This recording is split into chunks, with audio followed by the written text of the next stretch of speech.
ಅಶ್ವಿನಿ ಕಲಬುರಗಿ ಜಿಲ್ಲೆಯ ಸೇಡಂ ತಾಲೂಕಿನ ಮಳಕೇಡ್ ಗ್ರಾಮ ಪಂಚಾಯಿತಿ ವ್ಯಾಪ್ತಿಯಲ್ಲಿ ಕೆಲಸ ಮಾಡ್ತಾ ಇದ್ದಂಥ ಗ್ರಂಥಪಾಲಕಿ ಭಾಗ್ಯವಂತಿ ಸಂಬಳ ನೀಡದೇ ಇರೋದಕ್ಕೆ ಆತ್ಮಹತ್ಯೆ ಮಾಡ್ಕೊಂಡಿರುವಂಥದ್ದು. ನಿನ್ನೆ ಮಧ್ಯಾಹ್ನ ಗ್ರಾಮ ಪಂಚಾಯಿತಿಯ ಏನು ಆವರಣದಲ್ಲಿರುವಂಥ ಆ ಅರಿವು ಕೇಂದ್ರದಲ್ಲೇ ಆತ್ಮಹತ್ಯೆ ಮಾಡ್ಕೊಂಡಿರುವಂಥದ್ದು. ಇವತ್ತು ಆ ಮಹಿಳೆಯ ಹುಟ್ಟೂರಾದಂಥ ಕಲಬುರಗಿ ಜಿಲ್ಲೆಯ ಚಿತ್ತಾಪುರ ತಾಲೂಕಿನ ಪೇಟ್ಶಿರೂರು ಗ್ರಾಮದಲ್ಲಿ ಆಕೆಯ ಅಂತಿಮ ಸಂಸ್ಕಾರ ಕೂಡ ಇದೀಗ ಮುಗ್ದಿರುವಂಥದ್ದು. ಅಂದರೆ ಕಳೆದ 3-4 ತಿಂಗಳಿಂದಲೂ ಕೂಡ ಆಕೆಗೆ ಬರಬೇಕಾದಂಥ ಸಂಬಳ ನೀಡದೇ ಇರೋದಕ್ಕೆ ಆಕೆ ಬೇಸತ್ತು ಹೋಗಿದ್ಲು. ಜೊತೆಗೆ ಕುಟುಂಬ ನಿರ್ವಹಣೆಗೂ ಕೂಡ ಸಾಕಷ್ಟು ಕಷ್ಟ ಆಗ್ತಾ ಇತ್ತು. ಮನೆಯಲ್ಲಿ ಚಿಕ್ಕ ಚಿಕ್ಕ ಮಕ್ಕಳು ಇರುವಂಥದ್ದು. ಸೊ ಅವರೆಲ್ಲರಿಗೂ ಕೂಡ ಆ ಒಂದು ಹಣಕಾಸಿನ ತೊಂದರೆ ಸಾಕಷ್ಟು ಆಗ್ತಾ ಇದ್ದಂಥ ಹಿನ್ನೆಲೆಯಲ್ಲಿ ಆಕೆ ಸಂಬಳ ಅಂದರೆ ಬಾಕಿ ಇರುವಂಥ ಸಂಬಳವನ್ನು ನೀಡಿ ಅಂತೇಳಿ ಅಲ್ಲಿರುವಂಥ ಪಂಚಾಯಿತಿ ಅಧಿಕಾರಿಗಳಿಗೆ, ಪಿ ಡಿ ಒ ಮತ್ತು ಅಧ್ಯಕ್ಷರಿಗೆ ಸಾಕಷ್ಟು ಬಾರಿ ಮನವಿ ಮಾಡಿದ್ರು ಕೂಡ ಏನು ಆ ಒಂದು ಸ್ಯಾಲ್ರಿ ಬಾಕಿ ಇರುವಂಥ ಸ್ಯಾಲ್ರಿ ನೀಡಿರಲಿಲ್ಲ. ಸೊ ಹಾಗಾಗಿ ಇದರಿಂದ ಮನನೊಂದು ನಿನ್ನೆ ಮಧ್ಯಾಹ್ನ ಪಂಚಾಯಿತಿ ಆವರಣದಲ್ಲಿರುವಂಥ ಅರಿವು ಕೇಂದ್ರದಲ್ಲೇ ಆಕೆ ಅಂತ್ಯ ಸಂಸ್ಕಾರ ಏನು ನೇಣು ಬಿದ್ದುಕೊಂಡು ಆತ್ಮಹತ್ಯೆ ಮಾಡ್ಕೊಂಡಿರುವಂಥದ್ದು. ಇದೀಗ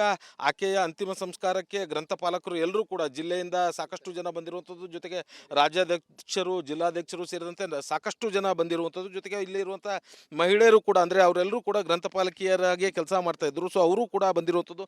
ಅಂದರೆ ಏನೆಲ್ಲ ಕಷ್ಟ ಇರುತ್ತೆ ಅವರಿಗೆ ಅನ್ನೋಂಥದ್ದು ಕೂಡ ನಾನು ನೇರವಾಗಿ ಅವರನ್ನು ಮಾತಾಡಿಸ್ತಾ ಹೋಗ್ತೀನಿ. ಮೇಡಮ್, ಈಗ ಇವ್ರು ನಿನ್ನೆ ಭಾಗ್ಯವಂತಿ ಆತ್ಮಹತ್ಯೆ ಮಾಡ್ಕೊಂಡಿರುವಂಥದ್ದು ಯಾವ ರೀತಿಯಾಗಿ ಕಷ್ಟ ಇತ್ತು ಅಂತ ನಿಮ್ಮ ಹತ್ರ ಹೇಳ್ಕೊಂಡಿದ್ದಾರೆ? ಇಲ್ಲ ಸರ್, ಏನು ಹೇಳ್ಕೊಂಡಿಲ್ಲ. ಆದರೆ ಪೇಮೆಂಟು 5-6 ತಿಂಗಳಿಂದ ಆಗಿಲ್ಲ ಅಂತ ಹೇಗಸಿಂದ ಮನೆಯಲ್ಲಿ ಆರ್ಥಿಕ ಪರಿಸ್ಥಿತಿ ಸರಿಯಾಗಿರಲಿಲ್ಲ ರೀ ಸರ್. ಅದರ ಸಲುವಾಗಿ ಹುಡುಗರು ಫೀಸ್ ಕಟ್ಟೋದು, ಬೇರೆ ಬೇರೆ ರೀತಿಯ ಗಂಡ ಕೂಡ ಸರಿಯಾಗಿ ಕೆಲಸ ಮಾಡ್ತಿರ್ಲಿಲ್ಲ ಅಂತ್ರಿ. ಅದ್ರ ಸಲುವಾಗಿ ಭಾಳ ಕಷ್ಟ ಆಗ್ಯಾಸಿಂದ ಪಿ ಡಿ ಒ ಅವರಿಗೆ ಎಲ್ಲರಿಗೆ ಸ್ಯಾಲ್ರಿ ಕೇಳಕ್ಕೆ ಹೋದ್ರೆ ಭಾಳ ಅವಮಾನ ಮಾಡ್ಯಾರತ್ರಿ ಸರ್. ಹಾಗಾಗಿ ತಾಲೂಕ್ ಪಂಚಾಯತಿ ತನಕ ಹೋಗ್ಯಾರಿ, ಯಾರೂ ರೆಸ್ಪಾನ್ಸ್ ಮಾಡಿಲ್ಲ ರೀ ಸರ್. ಅದಕ್ಕಾಗಿ ಅವರು ಭಾಳ ಕಷ್ಟಪಟ್ಟಿಗೆಸಿಂದ ನೀವು ಸೂಸೈಡ್ ಮಾಡ್ಕೊಂಡಾರೆ. ಸೊ ಈಗ ಆ ರಾಜ್ಯಾಧ್ಯಕ್ಷರು ಕೂಡ ಇದ್ದಾರೆ. ಸೊ ಅವರನ್ನು ಮಾತಾಡ್ತೀನಿ. ಸರ್, ಈಗ ಈ ಮಹಿಳೆಗೆ ಎಷ್ಟು ತಿಂಗಳಿಂದ ಬರಬೇಕಾಗಿತ್ತು ಅಂತೇಳಿ ಅಮೌಂಟ್ ಒಂದು, ಎರಡನೇದು ಈ ಡೆತ್ ನೋಟಲ್ಲಿ ಏನು ಮೆನ್ಷನ್ ಮಾಡಿದ್ದಾರೆ ಅನ್ನೋಂಥದ್ದು? ನಮಗೆ ನಮ್ಮ ಸೋದರರಿಗೆ 6 ತಿಂಗಳ ವೇತನ ಕೊಟ್ಟಿಲ್ಲ ಅಂತೇಳಿ ನಮಗೆ ಬಂದ ಮಾಹಿತಿ. ಯಾಕಂದರೆ ಡೆತ್ ನೋಟಿನಲ್ಲಿ ನನಗೆ ಪಿ ಡಿ ಒ ಮತ್ತು ಅಧ್ಯಕ್ಷರಿಂದ ಕಿರುಕುಳ ಇತ್ತು. ಹೀಗಾಗಿ ನಾನು 3-4 ಸಲ ವೇತನ ಕೇಳಿದೆ. ಕೊನೆ ದಿವಸ ನಾನು ಭಾಳ ತೊಂದರೆಯಿಂದ ನನ್ನ ಮಗಳಿಗೆ ಫೀಸ್ ಕಟ್ಟಬೇಕು ಅಂತ ಕೇಳಿದ್ರು ಅವರು ನನಗೇನೂ ಏನು ಮಾಡ್ಕೊ ಅಂತೇಳಿ ಪಂಚಾಯತ್ ಅಭಿವೃದ್ಧಿ ಅಧಿಕಾರಿಗಳು ಹೇಳಿದ್ರಂತ. ಅದೇ ಒಂದು ಮನಸ್ಸು ಒಂದು ನೊಂದುಕೊಂಡು ಸೀದಾ ಗ್ರಂಥಾಲಯಕ್ಕೆ ಹೋಗಿ ಅವರು ಲಾಕ್ ಹಾಕ್ಕೊಂಡು ಡೆತ್ ಮಟ್ಟು ಬರೆದಿಟ್ಟು ಸತ್ತಿದ್ದಾರೆ ಸರ್. ಆಮೇಲೆ ಈಗ ಈ ಪಂಚಾಯತಿಯಿಂದ ನಮಗೆ ವೇತನ ಆಗೋದು ಬೇಡ. ನನ್ನ ಸಚಿವರಲ್ಲಿ ಒಂದು ವಿಜ್ಞಾಪನೆ ಕೇಳೋದು, ಸಚಿವರು ಪ್ರಿಯಾಂಕರಿಗೆ ಅವರಲ್ಲಿ ಕೇಳಿಕೊಳ್ಳೋದೇನೆಂದರೆ 6,000 ಮೇಲ್ವಿಚಾರಕರಿಗೆ ಈ ವೇತನ ಪಂಚಾಯತಿಯಿಂದ ಬೇಡ, ನಮಗೆ ನೇರವಾಗಿ ಜಿಲ್ಲಾ ಪಂಚಾಯತಿಯಿಂದ ಬರಬೇಕಂತೇಳಿ ಮಾಡಿಕೊಡಬೇಕಂತ ಕೇಳ್ತೀನಿ. ಆ ಒಂದು ವೇಳೆ ನಮ್ಗೆ 27 ಅಕ್ಟೋಬರ್ ಒಳಗೆ ಮಾಡಿಕೊಡದಿದ್ದರೆ ನಾವು ಗುಲ್ಬರ್ಗಾದಲ್ಲಿ ಡಿವಿಷನ್ ಆಫೀಸ್ನಲ್ಲಿ ಮುಷ್ಕರ ಮಾಡ್ತೀವಿ ಅಂತೇಳಿ ನಾವು ಸರ್ಕಾರಕ್ಕೆ ನಾವು ಇದು ಮಾಡೋದು ತಿಳಿಸುತ್ತೇವೆ. ಈಗ ಗ್ರಾಮೀಣಾಭಿವೃದ್ಧಿ ಪಂಚಾಯತ್ ರಾಜ್ ಸಚಿವರು ಕೂಡ ಇದೇ ಜಿಲ್ಲೆಯವರು.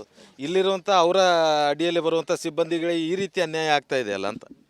ಸರ್, ಅನ್ಯಾಯ ತುಂಬ ಆಗಿದೆ ಸರ್, ಇಲ್ಲಿವರೆಗೆ ಆಗಿದೆ. ಬಟ್ ನಮ್ಮದೇನೋ ಒಂದು ಆಗ್ರಹ ಇರ್ತದೆ. ನಾವು ಸಚಿವರಲ್ಲಿ ಹಲವು ಬಾರಿ ಬೆಂಗಳೂರಲ್ಲಿ ಹೋಗಿದ್ವಿ, ಸ್ಟ್ರೈಕ್ ಮಾಡಿದ್ದೀವಿ, ಮನವಿ ಪತ್ರ ಕೊಟ್ಟಿದ್ದೀವಿ ಸಾಕಷ್ಟು ಬಾರಿ. ನಮ್ಮ ರಾಜ್ಯಾಧ್ಯಕ್ಷ ಪಂಪಗೌಡರ ನೇತೃತ್ವದಲ್ಲಿ ಏನಪ್ಪ ಅಂದ್ರೆ ನಾವು ರಾಜ್ಯ ಸಂಘದ ನಿರ್ದೇಶಕರು ಮತ್ತು ನಮ್ಮ ರಾಜ್ಯ ಸಂಘದ ಎಲ್ಲ ಪದಾಧಿಕಾರಿಗಳು ಕೂಡಿ ಕನಿಷ್ಠ ವಾರದಲ್ಲಿ 15 ದಿವಸದಲ್ಲಿ ಪ್ರಿಯಾಂಕರ್ಗೆ ಸಾಹೇಬ್ರ ಮನೆಯಲ್ಲೇ ಕೂತಿದ್ದೀವಿ ನಾವು. ಪಾಪ ಪ್ರತಿ ಸಾರಿ ಹೋದಾಗೂ ಆಯ್ತಪ್ಪ ಇವಾಗ ಮಾಡ್ತೀವಿ, ನಾಳೆ ಮಾಡ್ತೀವಿ, ನಾಡಿದ್ದು ಮಾಡ್ತೀವಿ, ಸಚಿವ ಸಂಪುಟದಲ್ಲಿ ಇಡ್ತೀವಿ ಅಂತೇಳಿ ಬರೀ ಇದೇ ಹೇಳಿದ್ರು. ಬಟ್ ಇಲ್ಲಿವರೆಗೂ ನಮಗೇನಪ್ಪ ಅಂದ್ರೆ ಸರ್ಕಾರದಿಂದ ನೇರವಾಗಿ ಏನಪ್ಪ ಪಾವತಿ ಮಾಡೋಂಥ ವ್ಯವಸ್ಥೆ ಆಗ್ಬೇಕು ಸರ್. ಮೇನ್ ನಮ್ಗೆ ಇಡೀ ರಾಜ್ಯದ 6,000 ಚಿಲ್ಲರೆ ಗ್ರಂಥಾಲಯಗಳ ಮೇಲ್ವಿಚಾರಕರಿಗೆ ಏನೋ ಒಂದೇ ಸಮಸ್ಯೆ ಅಂತಂದ್ರೆ ನಮಗೆ ನೇರವಾಗಿ ನಮ್ಮ ಅಕೌಂಟಿಗೆ ಏನಪ್ಪ ಅಂತಂದ್ರೆ ನಮ್ಮ ವೇತನ ಏನಪ್ಪ ಅಂದ್ರೆ ನಮಗೆ ನಿಗದಿಪಡಿಸ್ಬೇಕಂತೇಳಿ ಅದೊಂದೇ ನಾವು ಸರ್ಕಾರಕ್ಕೆ ಮೇನ್ ಮನವಿ ಪತ್ರ ಕೊಡ್ತಾಯಿದ್ದೀವಿ. ಅದೇ ರೀತಿ ಏನಪ್ಪ ಅಂದ್ರೆ ಇದಕ್ಕೇನೋ ಒಂದು ವೇಳೆ ಸರ್ಕಾರ ಕ್ರಮ ಕೈಗೊಳ್ದಿದ್ರೆ ಏನಪ್ಪ ಅಂದ್ರೆ ಇದೇ ತಿಂಗಳು 27ನೇ ತಾರೀಕು ಏನಪ್ಪ ಅಂದ್ರೆ ವಿಭಾಗೀಯ ಕೇಂದ್ರ, ಯಾಕಂದ್ರೆ ಮಾನ್ಯ ಸಚಿವರ ವಿಭಾಗೀಯ ಕೇಂದ್ರ ಇರೋದ್ರಿಂದ ನಾವು ಬೆಂಗಳೂರು ಬೇಡ, ಇಲ್ಲೇ ಏನಪ್ಪ ಅಂದ್ರೆ ಇಡೀ ರಾಜ್ಯದ ಎಲ್ಲ ಮೇಲ್ವಿಚಾರಕರು ಜೊತೆಗೂಡಿ ಬಂದು ಏನಪ್ಪ ಅಂದ್ರೆ ಕಲಬುರಗಿ ನಗರದಲ್ಲಿ ಏನಪ್ಪ ಅಂದ್ರೆ ಅನಿರ್ದಿಷ್ಟಾವಧಿ ಮುಷ್ಕರ ಮಾಡ್ಬೇಕಂತೇಳಿ. ಈಗ ಒಂದು ಭಾಗ್ಯವಂತಿ ಅಂತೂ ಸಾವಾಯಿತು. ಸೊ ಈ ಸಾವಿಗೆ ಒಂದು ನ್ಯಾಯ ಬೇಕಲ್ಲ, ಈಗ ಯಾರು ಹೊಣೆ ಇದಕ್ಕೆಲ್ಲ ಅಂತ? ಸರ್, ಹೊಣೆ ಅಂತ ಗ್ರಾಮ ಪಂಚಾಯತಿ ಸರ್ಕಾರ ಹೊಣೆ ಸರ್. ಯಾಕಂತಂದ್ರೆ ಕರೆಕ್ಟಾಗಿ ನಮಗೆ ಈಗ ಸರ್ಕಾರ 3 ತಿಂಗಳಿಗೊಮ್ಮೆ ವೇತನ ಬಿಡುಗಡೆ ಮಾಡಿ ಸರ್, ಅದು ಕೇವಲ 12,000 ಸರ್. ಆಮೇಲೆ ಉಳಿದ ಬಾಕಿ ಮೊತ್ತ ಏನಪ್ಪ ಅಂದ್ರೆ ಜಡ್ಪಿನಿಂದ ತೊಗೊಳ್ಳಿ, ಗ್ರಾಮ ಪಂಚಾಯತ್ ಸೆಸ್ನಿಂದ ತೊಗೊಳ್ಳಿ ಅಂತ ಹೇಳ್ತಾರೆ. ಅದಕ್ಕೆ ನಾವು ಹೇಳೋದು, ನೀವು ಸೆಸ್ ಎಲ್ಲ ಗ್ರಾಮ ಪಂಚಾಯತ್ ಕಲೆಕ್ಟ್ ಮಾಡಿಕೊಂಡು ಗ್ರಾಮೀಣಾಭಿವೃದ್ಧಿ ಇಲಾಖೆ ಇಟ್ಕೊಂಡು ನಮಗೇನಪ್ಪ ಅಂದ್ರೆ ನಾವು ಮಂತ್ಲಿ ಏನಪ್ಪ ಅಂದ್ರೆ ನಮ್ಮ ನೇರವಾಗಿ ಅಕೌಂಟಿಗೆ ಹಾಕಿದ್ರೆ ನಮ್ಮ ಇಡೀ ಎಲ್ಲ ಗ್ರಂಥಪಾಲಕರಿಗೆ ಜೀವನ ನಿರ್ಣಯ ಮಾಡ್ಲಿಕ್ಕೆ. ಯಾಕಂದರೆ ಇಂದಿನ ಆಧುನಿಕ ಯುಗದಲ್ಲಿ ಏನಪ್ಪ ಅಂದ್ರೆ ನೀವೆಲ್ಲ ನೋಡಿರ್ಬೋದು, ಎಲ್ಲ ಕನಿಷ್ಠ ವೇತನ ಹೆಚ್ಚಿಗೆ ಆದಂಗೆ ಈ ಒಂದು ಏನೋ ಒಂದು ಐಟಮ್ ತೊಗೊಳ್ಬೇಕಾದ್ರೆ 5 ರೂಪಾಯಿ ಚಹಾ ಬರಲ್ಲ ಸರ್. ಈಗ 12,000 ರೂಪಾಯಿದಾಗ ಒಂದು ಕುಟುಂಬ ಸಾಕ್ಬೇಕಾದ್ರೆ ಎಷ್ಟು ಕಷ್ಟ ಬರೋದು ಎಲ್ಲ ನಮ್ಮಂಥ ಜನಕ್ಕೆ ಗೊತ್ತಾಗುತ್ತೆ ಸರ್. ಅವ್ರಿಗೆ ಗೊತ್ತಾಗಲ್ಲ ಸರ್ ಅಧಿಕಾರಿಗಳು. ಯಾಕಂದ್ರೆ ಒಂದು ತಿಂಗಳಿಗೆ 1.5 ಲಕ್ಷ 2 ಲಕ್ಷ ರೂಪಾಯಿ ಪಗಾರ ತೊಗೊತಾರೆ ಸರ್. 12,000 ರೂಪಾಯಿದಾಗ ಈ ಹೆಣ್ಮಕ್ಳಿಗೆ ಗಂಡ ಮಕ್ಕಳು ಇವು ಶಾಲೆ ಬಟ್ಟೆ ಬರಿಗೆ ಹೆಂಗಾಗುತ್ತೆ ಸರ್? ಅದೊಂದೇ ಕ್ವಶನ್ ಸರ್ ನಮಗೆ. ಇರ್ತಕ್ಕಂಥ ಅಮೌಂಟ್ ಏನಪ್ಪ ಅಂದ್ರೆ ನೀವೇನು 19,201 ರೂಪಾಯಿ ನಿಗದಿಪಡಿಸಿರಲ್ಲ, ಅದನ್ನೇ ಏನಪ್ಪ ಅಂದ್ರೆ ಸರ್ಕಾರ ನಮಗೆ ನೇರವಾಗಿ ಏನಪ್ಪ ಅಂದ್ರೆ ಇಲಾಖೆ ವತಿಯಿಂದನೇ ನಮಗೆ ಮೇಲ್ವಿಚಾರಣೆ ಕೊಡ್ಬೇಕಂತ ಅದೊಂದು ಮೇನ್ ಆಗ್ರಹ ಸರ್ ನಮ್ಮದು. ಅಶ್ವಿನಿ, ಕಲಬುರಗಿ ಜಿಲ್ಲೆಯ ಸೇಡಂ ತಾಲೂಕಿನ ಮಳಕೇಡ್ ಗ್ರಾಮ ಪಂಚಾಯತಿ ವ್ಯಾಪ್ತಿಯಲ್ಲಿ ಕೆಲಸ ಮಾಡ್ತಾ ಇದ್ದಂಥ ಗ್ರಂಥಪಾಲಕಿ ಭಾಗ್ಯವಂತಿ ಸಂಬಳ ನೀಡದೇ ಇರೋದಕ್ಕೆ ಆತ್ಮಹತ್ಯೆ ಮಾಡ್ಕೊಂಡಿರುವಂಥದ್ದು. ನಿನ್ನೆ ಮಧ್ಯಾಹ್ನ ಗ್ರಾಮ ಪಂಚಾಯತಿಯ ಏನು ಆವರಣದಲ್ಲಿರುವಂಥ ಆ ಅರಿವು ಕೇಂದ್ರದಲ್ಲೇ ಆತ್ಮಹತ್ಯೆ ಮಾಡ್ಕೊಂಡಿರುವಂಥದ್ದು. ಇವತ್ತು ಆ ಮಹಿಳೆಯ ಹುಟ್ಟೂರಾದಂಥ ಕಲಬುರಗಿ ಜಿಲ್ಲೆಯ ಚಿತ್ತಾಪುರ ತಾಲೂಕಿನ ಪೇಟ್ಶಿರೂರು ಗ್ರಾಮದಲ್ಲಿ ಆಕೆಯ ಅಂತಿಮ ಸಂಸ್ಕಾರ ಕೂಡ ಇದೀಗ ಮುಗ್ದಿರುವಂಥದ್ದು. ಅಂದರೆ ಕಳೆದ 3-4 ತಿಂಗಳಿಂದಲೂ ಕೂಡ ಆಕೆಗೆ ಬರಬೇಕಾದಂಥ ಸಂಬಳ ನೀಡದೇ ಇರೋದಕ್ಕೆ ಆಕೆ ಬೇಸತ್ತು ಹೋಗಿದ್ಲು. ಜೊತೆಗೆ ಕುಟುಂಬ ನಿರ್ವಹಣೆಗೂ ಕೂಡ ಸಾಕಷ್ಟು ಕಷ್ಟ ಆಗ್ತಾ ಇತ್ತು. ಮನೆಯಲ್ಲಿ ಚಿಕ್ಕ ಚಿಕ್ಕ ಮಕ್ಕಳು ಇರುವಂಥದ್ದು. ಸೊ ಅವರೆಲ್ಲರಿಗೂ ಕೂಡ ಆ ಒಂದು ಹಣಕಾಸಿನ ತೊಂದರೆ ಸಾಕಷ್ಟು ಆಗ್ತಾ ಇದ್ದಂಥ ಹಿನ್ನೆಲೆಯಲ್ಲಿ ಆಕೆ ಸಂಬಳ ಅಂದರೆ ಬಾಕಿ ಇರುವಂಥ ಸಂಬಳವನ್ನು ನೀಡಿ ಅಂತೇಳಿ ಅಲ್ಲಿರುವಂಥ ಪಂಚಾಯಿತಿ ಅಧಿಕಾರಿಗಳಿಗೆ, PDO ಮತ್ತು ಅಧ್ಯಕ್ಷರಿಗೆ ಸಾಕಷ್ಟು ಬಾರಿ ಮನವಿ ಮಾಡಿದ್ರು ಕೂಡ ಏನು ಆ ಒಂದು ಸ್ಯಾಲ್ರಿ ಬಾಕಿ ಇರುವಂಥ ಸ್ಯಾಲ್ರಿ ನೀಡಿರಲಿಲ್ಲ. ಸೊ ಹಾಗಾಗಿ ಇದರಿಂದ ಮನನೊಂದು ನಿನ್ನೆ ಮಧ್ಯಾಹ್ನ ಪಂಚಾಯಿತಿ ಆವರಣದಲ್ಲಿರುವಂಥ ಅರಿವು ಕೇಂದ್ರದಲ್ಲೇ ಆಕೆ ಅಂತ್ಯ ಸಂಸ್ಕಾರ ಏನು ನೇಣು ಬಿದ್ದುಕೊಂಡು ಆತ್ಮಹತ್ಯೆ ಮಾಡ್ಕೊಂಡಿರುವಂಥದ್ದು. ಇದೀಗ ಆಕೆಯ ಅಂತಿಮ ಸಂಸ್ಕಾರಕ್ಕೆ ಗ್ರಂಥಪಾಲಕರು ಎಲ್ಲರೂ ಕೂಡ ಜಿಲ್ಲೆಯಿಂದ ಸಾಕಷ್ಟು ಜನ ಬಂದಿರುವಂಥದ್ದು, ಜೊತೆಗೆ ರಾಜ್ಯಾಧ್ಯಕ್ಷರು ಜಿಲ್ಲಾಧ್ಯಕ್ಷರು ಸೇರಿದಂತೆ ಸಾಕಷ್ಟು ಜನ ಬಂದಿರುವಂಥದ್ದು. ಜೊತೆಗೆ ಇಲ್ಲಿರುವಂಥ ಮಹಿಳೆಯರು ಕೂಡ ಅಂದರೆ ಅವರೆಲ್ಲರೂ ಕೂಡ ಗ್ರಂಥಪಾಲಕಿಯರಾಗಿ ಕೆಲಸ ಮಾಡ್ತಾ ಇದ್ರು. ಸೊ ಅವರು ಕೂಡ ಬಂದಿರುವಂಥದ್ದು. ಅಂದರೆ ಏನೆಲ್ಲ ಕಷ್ಟ ಇರುತ್ತೆ ಅವರಿಗೆ ಅನ್ನೋಂಥದ್ದು ಕೂಡ ನಾನು ನೇರವಾಗಿ ಅವರನ್ನು ಮಾತಾಡಿಸ್ತಾ ಹೋಗ್ತೀನಿ. ಮೇಡಮ್, ಈಗ ಇವ್ರು ನಿನ್ನೆ ಭಾಗ್ಯವಂತಿ ಆತ್ಮಹತ್ಯೆ ಮಾಡ್ಕೊಂಡಿರುವಂಥದ್ದು ಯಾವ ರೀತಿಯಾಗಿ ಕಷ್ಟ ಇತ್ತು ಅಂತ ನಿಮ್ಮ ಹತ್ರ ಹೇಳ್ಕೊಂಡಿದ್ದಾರೆ? ಇಲ್ಲ ಸರ್, ಏನು ಹೇಳ್ಕೊಂಡಿಲ್ಲ. ಆದರೆ ಪೇಮೆಂಟು 5-6 ತಿಂಗಳಿಂದ ಆಗಿಲ್ಲ ಅಂತ ಹೇಗಸಿಂದ ಮನೆಯಲ್ಲಿ ಆರ್ಥಿಕ ಪರಿಸ್ಥಿತಿ ಸರಿಯಾಗಿರಲಿಲ್ಲ ರೀ ಸರ್. ಅದರ ಸಲುವಾಗಿ ಹುಡುಗರು ಫೀಸ್ ಕಟ್ಟೋದು, ಬೇರೆ ಬೇರೆ ರೀತಿಯ ಗಂಡ ಕೂಡ ಸರಿಯಾಗಿ ಕೆಲಸ ಮಾಡ್ತಿರ್ಲಿಲ್ಲ ಅಂತ್ರಿ. ಅದ್ರ ಸಲುವಾಗಿ ಭಾಳ ಕಷ್ಟ ಆಗ್ಯಾಸಿಂದ PDO ಅವರಿಗೆ ಎಲ್ಲರಿಗೆ ಸ್ಯಾಲ್ರಿ ಕೇಳಕ್ಕೆ ಹೋದ್ರೆ ಭಾಳ ಅವಮಾನ ಮಾಡ್ಯಾರತ್ರಿ ಸರ್. ಹಾಗಾಗಿ ತಾಲೂಕ್ ಪಂಚಾಯತಿ ತನಕ ಹೋಗ್ಯಾರಿ, ಯಾರೂ ರೆಸ್ಪಾನ್ಸ್ ಮಾಡಿಲ್ಲ ರೀ ಸರ್. ಅದಕ್ಕಾಗಿ ಅವರು ಭಾಳ ಕಷ್ಟಪಟ್ಟಿಗೆಸಿಂದ ನೀವು ಸೂಸೈಡ್ ಮಾಡ್ಕೊಂಡಾರೆ. ಸೊ ಈಗ ಆ ರಾಜ್ಯಾಧ್ಯಕ್ಷರು ಕೂಡ ಇದ್ದಾರೆ. ಸೊ ಅವರನ್ನು ಮಾತಾಡ್ತೀನಿ. ಸರ್, ಈಗ ಈ ಮಹಿಳೆಗೆ ಎಷ್ಟು ತಿಂಗಳಿಂದ ಬರಬೇಕಾಗಿತ್ತು ಅಂತೇಳಿ ಅಮೌಂಟ್ ಒಂದು, ಎರಡನೇದು ಈ ಡೆತ್ ನೋಟಲ್ಲಿ ಏನು ಮೆನ್ಷನ್ ಮಾಡಿದ್ದಾರೆ ಅನ್ನೋಂಥದ್ದು? ನಮಗೆ ನಮ್ಮ ಸೋದರರಿಗೆ 6 ತಿಂಗಳ ವೇತನ ಕೊಟ್ಟಿಲ್ಲ ಅಂತೇಳಿ ನಮಗೆ ಬಂದ ಮಾಹಿತಿ. ಯಾಕಂದರೆ ಡೆತ್ ನೋಟಿನಲ್ಲಿ ನನಗೆ PDO ಮತ್ತು ಅಧ್ಯಕ್ಷರಿಂದ ಕಿರುಕುಳ ಇತ್ತು. ಹೀಗಾಗಿ ನಾನು 3-4 ಸಲ ವೇತನ ಕೇಳಿದೆ. ಕೊನೆ ದಿವಸ ನಾನು ಭಾಳ ತೊಂದರೆಯಿಂದ ನನ್ನ ಮಗಳಿಗೆ ಫೀಸ್ ಕಟ್ಟಬೇಕು ಅಂತ ಕೇಳಿದ್ರು ಅವರು ನನಗೇನೂ ಏನು ಮಾಡ್ಕೋ ಅಂತೇಳಿ ಪಂಚಾಯತ್ ಅಭಿವೃದ್ಧಿ ಅಧಿಕಾರಿಗಳು ಹೇಳಿದ್ರಂತ. ಅದೇ ಒಂದು ಮನಸ್ಸು ಒಂದು ನೊಂದುಕೊಂಡು ಸೀದಾ ಗ್ರಂಥಾಲಯಕ್ಕೆ ಹೋಗಿ ಅವರು ಲಾಕ್ ಹಾಕ್ಕೊಂಡು ಡೆತ್ ನೋಟು ಬರೆದಿಟ್ಟು ಸತ್ತಿದ್ದಾರೆ ಸರ್. ಆಮೇಲೆ ಈಗ ಈ ಪಂಚಾಯತಿಯಿಂದ ನಮಗೆ ವೇತನ ಆಗೋದು ಬೇಡ. ನನ್ನ ಸಚಿವರಲ್ಲಿ ಒಂದು ವಿಜ್ಞಾಪನೆ ಕೇಳೋದು, ಸಚಿವರು ಪ್ರಿಯಾಂಕ್ ಖರ್ಗೆ ಅವರಲ್ಲಿ ಕೇಳಿಕೊಳ್ಳೋದೇನೆಂದರೆ 6,000 ಮೇಲ್ವಿಚಾರಕರಿಗೆ ಈ ವೇತನ ಪಂಚಾಯತಿಯಿಂದ ಬೇಡ, ನಮಗೆ ನೇರವಾಗಿ ಜಿಲ್ಲಾ ಪಂಚಾಯತಿಯಿಂದ ಬರಬೇಕಂತೇಳಿ ಮಾಡಿಕೊಡಬೇಕಂತ ಕೇಳ್ತೀನಿ. ಆ ಒಂದು ವೇಳೆ ನಮ್ಗೆ 27 ಅಕ್ಟೋಬರ್ ಒಳಗೆ ಮಾಡಿಕೊಡದಿದ್ದರೆ ನಾವು ಗುಲ್ಬರ್ಗಾದಲ್ಲಿ ಡಿವಿಷನ್ ಆಫೀಸ್ನಲ್ಲಿ ಮುಷ್ಕರ ಮಾಡ್ತು ಅಂತೇಳಿ ನಾವು ಸರ್ಕಾರಕ್ಕೆ ನಾವು ಮಾಡೋದು ತಿಳಿಸುತ್ತೇವೆ. ಈಗ ಗ್ರಾಮೀಣಾಭಿವೃದ್ಧಿ ಪಂಚಾಯತ್ ರಾಜ್ ಸಚಿವರು ಕೂಡ ಇದೇ ಜಿಲ್ಲೆಯವರು.